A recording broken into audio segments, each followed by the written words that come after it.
नमस्कार, बहुत स्वागत है आपका न्यूज़ 18 के डिजिटल प्लेटफॉर्म पर। मैं हूं शुभि मिश्रा आपके साथ। चांद पर परचम लहराने वाला भारत अब समंदर का सिकंदर बन चुका है। पीएम मोदी की मेक इन इंडिया मुहिम की वजह से आज भारत रक्षा क्षेत्र ही नहीं बल्कि हर जगह महाबली बनता जा रहा है और दुश्मन देश भारत के हथियार और फ्लीट को देखकर दंग रह गए हैं। अब बात करते हैं ऐसी ही एक बहुत बड़ी खबर की जिसने भारत की नेवी शक्ति को और भी ज्यादा मजबूती दी है। क्या है ये बड़ी और मजबूत शक्ति, जानिए। भारत सरकार की सीसीएस यानी कि कैबिनेट कमेटी ऑन सिक्योरिटी ने 2 स्वदेशी न्यूक्लियर सबमरीन बनाने की मंजूरी दे दी है और इससे भारतीय नौसेना की सामरिक और आक्रामक क्षमता में और भी ज्यादा बढ़ोतरी होगी।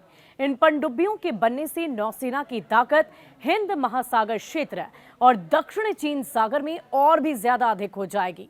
क्या आप जानते हैं, इन पनडुब्बियों को विशाखापट्टनम के शिप बिल्डिंग सेंटर में बनाया जाएगा। मैं जो आज आपको बताने जा रही हूं, वो जानकर आप बहुत गौरवान्वित महसूस करेंगे, क्योंकि सबमरीन का 95% हिस्सा मेक इन इंडिया के तहत बनाया जाएगा। है ना अच्छी बात। ये पनडुब्बियां अरिहंत क्लास से अलग होंगी और अभी 2 सबमरीन और भी बनाई जाएंगी। इसके बाद 4 और भी बनाई जा सकती है, जबकि भारत ने हाल ही में अपनी दूसरी परमाणु पनडुब्बी आईएनएस अरिघात कमीशन की है। अगले साल भर के अंदर भारतीय नौसेना में अलग अलग तरह के कई युद्धपोत और सबमरीन मिलने वाले हैं। ये दोनों ही सबमरीन बनने में 40,000 करोड़ रुपए खर्च किए जाएंगे। आपको ये बात भी जाननी जरूरी है कि नेवी को न्यूक्लियर सबमरीन की जरूरत आखिर क्यों पड़ी।